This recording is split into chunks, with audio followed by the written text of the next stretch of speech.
Insurance తీసుకునేటప్పుడు ఎలాంటి జాగ్రత్తలు తీసుకోవాలి సార్?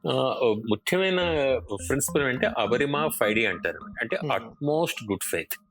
ఇది లాటిన్ ఫ్రేజ్ అబరిమా ఫైడి అంటే అట్మోస్ట్ గుడ్ ఫెయిత్, అంటే మీకు మాకు మధ్యన ఎటువంటి అపనమ్మకం ఉండకూడదు.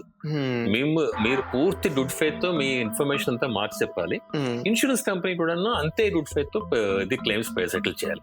ఆ ప్రిన్సిపల్ కానీ ఫస్ట్ ప్రిన్సిపల్ కానీ మీరు వైలేట్ చేశారనుకోండి, గుడ్ ఫెయిత్ తో మీరు చెప్పలేదు అనుకోండి, మీ జీవన సరళ ఎలా ఉంది, మీ ఆరోగ్యం ఎలా ఉంది పూర్తిగా తెలుసుకునే అవకాశం మాకు లేదుదా. మీరు ఇచ్చే డిక్లరేషన్ ప్రకారమే మేము చేస్తాం. కరెక్ట్. మీ డిక్లరేషన్ కానీ తప్పు ఉంటే మాత్రం ఇన్సూరెన్స్ క్లెయిమ్ పే చేయదు. లేకపోతే క్లెయిమ్ వచ్చేటప్పుడు నాకు అసౌకర్యం కలగకుండా వెంటనే క్లెయిమ్ వచ్చే విధంగా నేను ఏ విధంగా జాగ్రత్తలు తీసుకోవాలంటే, మనం పాలసీలో ఇచ్చిన ఇన్ఫర్మేషన్ అంతా పక్కాగా కరెక్ట్ గా ఉండాలి. ఓకే. అందులో కానీ మనం ఏమైనా దాచిపెడితే రేపొద్దున క్లెయిమ్ వచ్చే అవకాశం ఉండదు.